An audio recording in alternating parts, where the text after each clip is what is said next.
എപ്പിസോഡിന്റെ opening സീനിൽ നമ്മുടെ മുടിയൻ അവനാണെങ്കിൽ അവന്റെ സമ്പത്തൊക്കെ വെച്ച് ആ തൊപ്പിക്കാരൻ ക്യാപ്റ്റനുമായിട്ട് പൊരിഞ്ഞ പോരാട്ടം. തൊപ്പിക്കാരൻ ക്യാപ്റ്റനാണെങ്കിൽ ആള് നിസ്സാരക്കാരനല്ല. മുടിയന്റെ എല്ലാ പഞ്ചിൽ നിന്നും ആൾ ഈസി ആയിട്ട് രക്ഷപ്പെട്ട് മുടിയനെ അങ്ങനെ തൂക്കിയെടുത്ത് നിലത്തൊരൊറ്റ അടി. ആ ഒരു അടിയിൽ മുടിയന് പിന്നെ അനക്കമുണ്ടാവില്ല. ഇവിടെ തൊപ്പിക്കാരനാണെങ്കിലും മുടിയന്റെ അവസ്ഥ കാണുമ്പോൾ കുറച്ച് വിഷമമൊക്കെ തോന്നും. പക്ഷെ തൊപ്പിക്കാരന് അവന് വേറെ വഴിയില്ല. ആളുടെ ഒഫീഷ്യൽസ് കൊടുത്ത ഒരു മിഷനാണിത്. സോ ആളെ കൊണ്ട് ഇത് കംപ്ലീറ്റ് ചെയ്തേ പറ്റൂന്ന് പറഞ്ഞ് അങ്ങനെ നിൽക്കും. ആ നിമിഷം ആളുടെ റൈറ്റ് ഹാൻഡ് ആ ലേഡി അവള് തൊപ്പിക്കാരൻ ക്യാപ്റ്റന്റെ അടുത്തേക്ക് ഓടി വന്ന് ക്യാപ്റ്റൻ ഐസൻ ആള് മരിച്ച കാര്യം പറയാണ്. തൊപ്പിക്കാരൻ ക്യാപ്റ്റനാണെങ്കിൽ അത് കേൾക്കേണ്ട താമസം ഒരു സെക്കൻഡ് അങ്ങനെ ഷോക്കായിട്ട് നിൽക്കും. ആൾക്കാണെങ്കിൽ അത് വിശ്വസിക്കാനായിട്ട് കഴിയില്ല. ആളാണെങ്കിൽ ഒരു സെക്കൻഡ് അങ്ങനെ ചിന്തിച്ചു എന്ന് ആളുടെ അസിസ്റ്റന്റിനോട് പറയും. ഉറപ്പായാലും അതൊരു സാധാരണ മരണമല്ല. ക്യാപ്റ്റൻ ഐസോടെ മരണത്തിന് പിന്നിൽ ഒരു സ്ട്രോങ് ആയിട്ടുള്ള കാരണമുണ്ടെന്ന് പറയും.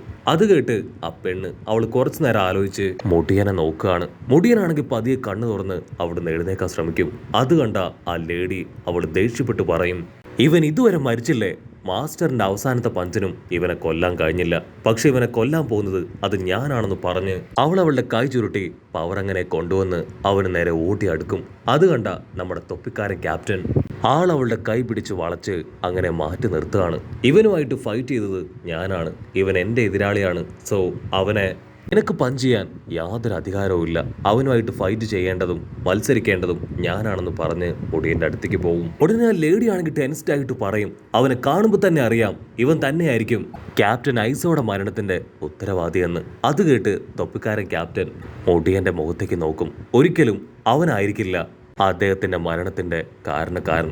അവന്റെ ലക്ഷ്യം അത് മറ്റൊന്നാണ്. മാത്രമല്ല എനിക്കിവനെ കൊല്ലണമെങ്കിൽ അത് നേരത്തെ ആവാമായിരുന്നു. എനിക്ക് ചില കാര്യങ്ങൾ ചെയ്യാനുണ്ടെന്ന് പറഞ്ഞ് മാസ്റ്റർ അങ്ങനെ നിൽക്കും.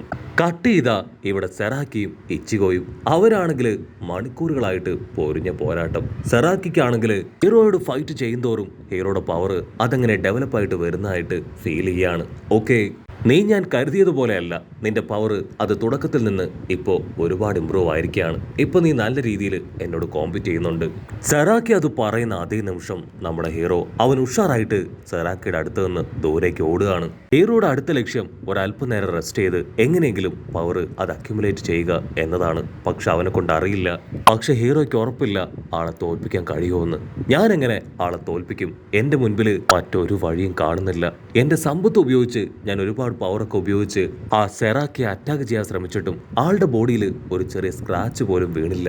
ഇതെന്റെ മാക്സിമം പവറാണ്. ഇതിനപ്പുറത്തേക്ക് എനിക്ക് എന്റെ പവർ കൊണ്ടുപോകാൻ കഴിയോ? അങ്ങനെ കൊണ്ടുപോകാൻ കഴിഞ്ഞിട്ടില്ല എങ്കിൽ റുക്കിയുടെ ജീവനും എന്റെ ജീവനും എന്റെ ഫ്രണ്ട്സിന്റെ ജീവനും എല്ലാം തന്നെ അപകടത്തിലാവും. എനിക്ക് എന്തെങ്കിലും ചെയ്തേ പറ്റൂ. ഹീറോ ആണെങ്കിൽ ഇപ്പൊ ഒരു ഭാഗത്തേക്ക് വന്ന് മറഞ്ഞു നിൽക്കും. അതിനുശേഷം ശ്വാസമൊക്കെ വലിച്ചുവിട്ട് അല്പനേരം റിലാക്സ് ചെയ്യും.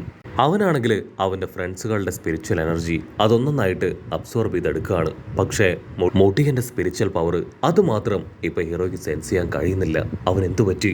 അവൻ എന്തെങ്കിലും ആപത്ത് സംഭവിച്ചിട്ടുണ്ടാവും എന്നൊക്കെ ചിന്തിച്ച് ഹീറോ ആണെങ്കിൽ ഇപ്പൊ ടെൻസ്ഡ് ആവും. ഹീറോ ആണെങ്കിൽ അവന്റെ സർവ്വശക്തി സംഭരിച്ച് ഒന്നുകൂടെ സ്പിരിച്വൽ എനർജി അത് സെൻസ് ചെയ്യും. ഉടനെ മുടിയന്റെ ഒരു ചെറിയ സ്പിരിച്വൽ എനർജി അത് അവന് കിട്ടും. ഹീറോയ്ക്ക് മനസ്സിലാവും അവൻ ഒരുപാട് മുറിവുകളും പരിക്കുകളൊക്കെ പറ്റി ബോധം കെട്ട് എവിടെയോ കിടക്കുകയാണ്. എനിക്ക് വേണ്ടി എന്റെ ലക്ഷ്യത്തിന് വേണ്ടിയാണ് എന്റെ ഫ്രണ്ട്സ് അവരെല്ലാവരും ഇത്രയും സഫർ ചെയ്യുന്നതെന്ന് പറഞ്ഞ് അവൻ ഒരു സെക്കൻഡ് ഉർഹിബയെ കുറിച്ചും കണ്ണാടിപ്പയ്യനെ കുറിച്ചും ബ്രദറിനെ കുറിച്ചും പൂച്ചയെക്കുറിച്ചും മുടിയനെ കുറിച്ചും അങ്ങനെ എല്ലാവരെ കുറിച്ചും ചിന്തിക്കും. അതിനുശേഷം അല്പസമയം കഴിഞ്ഞ് ഹീറോ ആണെങ്കിൽ വീണ്ടും സെറാക്കിയായിട്ട് ഫൈറ്റ് ചെയ്യാൻ ആളുടെ അടുത്തേക്ക് വരും. സെറാക്കി ആണെങ്കിൽ ഹീറോയുടെ തിരിച്ചുവരവിന് വേണ്ടി അങ്ങനെ വെയിറ്റ് ചെയ്തിരിക്കുകയാണ്. കട്ട് ചെയ്ത ക്യാപ്റ്റൻ ഐസനെ ആളെ ഇപ്പോൾ ഒരു ബെഡിൽ കിടത്തിയിരിക്കുകയാണ്. ആളുടെ പോസ്റ്റ്മോർട്ടം ഒക്കെ കഴിഞ്ഞ് സ്ക്വാഡ് 4ന്റെ ക്യാപ്റ്റൻ പറയും ഐസന്റെ ഹാർട്ട് അത് മുഴുവനായിട്ടും തകർന്നിരിക്കുകയാണ്. ഐസൻ ഒരുപാട് വേദനയും ബുദ്ധിമുട്ടും അനുഭവിച്ചാണ് മരണപ്പെട്ടത്. അത് കേട്ട് ബാക്കി 2 ക്യാപ്റ്റൻസും അവിടുന്ന് കടന്നു പോകും. അടുത്ത നിമിഷം 2 സോൾ ന്യൂട്ടനൻസ് അവരുടെ മുൻപിലേക്ക് വരികയാണ്. അവരാണെങ്കിൽ ഇപ്പൊ നടക്കുന്ന ഫൈറ്റിനെ കുറിച്ച് ചോദിക്കും. അത് കേട്ട തോഷനാണെങ്കിൽ അവരോട് പറയും, ഞാൻ ഇനി ഇവിടെ നിന്ന് വെറുതെ എന്റെ ടൈം വേസ്റ്റ് ആക്കുന്നില്ല. എത്രയും വേഗം എനിക്ക് ഈ ഫൈറ്റ് അത് അവസാനിപ്പിക്കണം എന്ന് പറഞ്ഞ് ആള് പോവാൻ റെഡിയാവും. ആ ക്യാപ്റ്റന്റെ കോൺഫിഡൻസ് കണ്ട് അവിടെ വന്നവരും നിന്നവരും എല്ലാവരും ക്യാപ്റ്റനെ തന്നെ നോക്കും. കട്ട് ചെയ്ത ഇവിടെ ഹീറോ അവനാണെങ്കിൽ ഒരുപാട് പവറൊക്കെ അക്യുമുലേറ്റ് ചെയ്ത് വീണ്ടും സെറാക്കിയുടെ മുൻപിലേക്ക് വന്നിരിക്കുകയാണ്. സെറാക്കി ആണെങ്കിൽ ഇത്രയും നേരവും ഇച്ചിഗോ തിരിച്ചു വരും എന്ന ഉറപ്പിന്മേൽ തന്നെയാണ് അവിടെ വെയിറ്റ് ചെയ്തത്. എനിക്കറിയാമായിരുന്നു നീ ഫൈറ്റ് ചെയ്യാൻ തിരികെ വരുമെന്ന്. സെറാക്കി അത് പറയുന്ന അതേ സമയം ഹീറോ അവന്റെ സ്ക്വാഡ് കറക്കി സെറാക്കിയുടെ മേലെ ആഞ്ഞു വെട്ടുകയാണ്. അത് കറക്റ്റായിട്ട് സെറാക്കിയുടെ ചെസ്റ്റിൽ ഒരു ചെറിയ സ്ക്രാച്ച് ക്രിയേറ്റ് ചെയ്യാണ്. ചോര തുളുമ്പി സെറാക്കി അവന്റെ ചെസ്റ്റിലേക്ക് നോക്കും. വാവ്, ഫൈറ്റ് ചെയ്തും നിന്റെ പവറിനെ കൺട്രോൾ ചെയ്തും നീ ഇപ്പോ കൂടുതൽ സ്ട്രോങ്ങും പവർഫുള്ളും ആയല്ലേ. എനിക്ക് ഇമ്പ്രൂവ്മെന്റ് അത് ഒത്തിരി ഇഷ്ടമായി. ഇതുപോലുള്ള നല്ല കോമ്പറ്റീഷനാണ് എനിക്കിഷ്ടമെന്ന് പറഞ്ഞ് ആളും ഇപ്പൊ ഫൈറ്റ് ചെയ്യാൻ അങ്ങനെ ഹീറോയ്ക്ക് നേരെ വരും. സെറാക്കി ആണെങ്കിൽ അവന്റെ സ്ക്വാഡ് അച്ചരം വീശാണ്. അതിന് നമ്മുടെ ഹീറോ അവന്റെ സ്ക്വാഡ് ഉപയോഗിച്ച് ആ ഫൈറ്റ് എല്ലാം അങ്ങനെ തടുക്കുകയാണ്. ഹീറോ ആണെങ്കിൽ ഫുൾ കോൺഫിഡൻസിൽ ഇപ്പൊ സെറാക്കിയോട് പറയും, നീ എന്നോട് പറഞ്ഞത് നിന്റെ ബോഡിയിൽ ഒരു ചെറിയ സ്ക്രാച്ച് അത് ക്രിയേറ്റ് ചെയ്യാനാണ്. നീ പറഞ്ഞതുപോലെ തന്നെ ഞാൻ നിന്റെ ബോഡിയിൽ ഇപ്പൊ സ്ക്രാച്ച് ഇട്ട് കഴിഞ്ഞു. അത് കേൾക്കുമ്പോൾ നമ്മുടെ സെറാക്കിയുടെ ദേഷ്യവും ആശയവും ഒക്കെ അങ്ങനെ കൂടി വരും. എങ്ങനെയെങ്കിലും ഹീറോയെ തകർക്കാനുള്ള ഒരു ചിന്താഗതിയിലേക്ക് അവൻ കടക്കും. സെറാക്കി ആണെങ്കിൽ ആളുടെ സമ്പത്തു ഹീറോയുടെ നേർക്ക് അങ്ങനെ ആഞ്ഞു വീശും.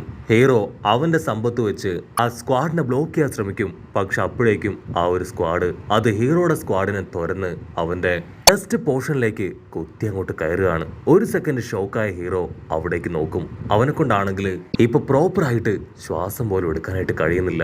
ഹീറോ അങ്ങനെ ശ്വാസമൊക്കെ വലിച്ചുവിടാൻ ശ്രമിച്ച് അവിടേക്ക് തന്നെ നോക്കും. ഹീറോയുടെ അവസ്ഥ കണ്ട് ഇപ്പൊ സെറാക്കി ഹീറോയെ പരിഹസിക്കും. ഞാൻ എന്റെ പകുതി പവർ പോലും നിന്റെ നേർക്ക് ഉപയോഗിച്ചില്ല, അപ്പോഴേക്കും നീ പൂർണ്ണമായിട്ട് തകർന്നു പോയെന്ന് ചോദിക്കും. അത് കേട്ട് ഹീറോ ആണെങ്കിൽ ചോരയിൽ കുളിച്ച് താഴേക്ക് വീഴുകയാണ്. ഹീറോയ്ക്ക് ആണെങ്കിൽ എന്ത് ചെയ്യണമെന്ന് അറിയില്ല. അവന്റെ മിഷൻ അതിപ്പോ ഏകദേശം ഫെയിലാവാൻ പോവാണ്. ഇനി എനിക്ക് സെറാക്കിയെ തോൽപ്പിക്കാൻ കഴിയില്ല. തീർച്ചയായിട്ടും റുക്കിയ അവൾ കൊല്ലപ്പെടും. ഉടനെ സെറാക്കി ആണെങ്കിൽ കൂടുതൽ ഹീറോയെ അറ്റാക്ക് ഒന്നും ചെയ്യാതെ അങ്ങനെ തിരിഞ്ഞ് ഒന്നും പറയാതെ കടന്നു പോകും. ഹീറോ ആണെങ്കിൽ ഒരു സെക്കൻഡ് കണ്ണടച്ച് അവന്റെ ഫ്രണ്ട്സിനെ കുറിച്ചും റുക്കിയെ കുറിച്ചും ചിന്തിക്കും. ഒരു കാരണവശാലും ഞാനിപ്പോ ഗിവ് അപ്പ് ചെയ്യാൻ പാടില്ല. വിശ്വസിച്ചാണ് എന്റെ ഫ്രണ്ട്സ് ഇവിടേക്ക് എത്തിയത്. മാത്രമല്ല ഞാനിവിടെ എത്തിയ കാര്യം അത് റുക്കിയ അറിഞ്ഞിട്ടുണ്ടാവും. എനിക്ക് എന്തൊക്കെ സംഭവിച്ചാലും കുഴപ്പമില്ല, എനിക്ക് എന്റെ ലക്ഷ്യം അത് നിറവേറ്റിയേ പറ്റുമെന്ന് പറഞ്ഞ് അവൻ ഫുൾ പവറിൽ വീണ്ടും എഴുന്നേൽക്കും. ആരെങ്കിലും ഈ സമയത്ത് എന്റെ കൈ പിടിച്ചേ പറ്റൂ, എങ്കിൽ മാത്രമേ എനിക്ക് മിഷൻ കംപ്ലീറ്റ് ചെയ്യാൻ പറ്റുള്ളൂ എന്ന് പറഞ്ഞ് ഹീറോ ആണെങ്കിൽ വലിയ ഒച്ചത്തിൽ നിലവിളിക്കും.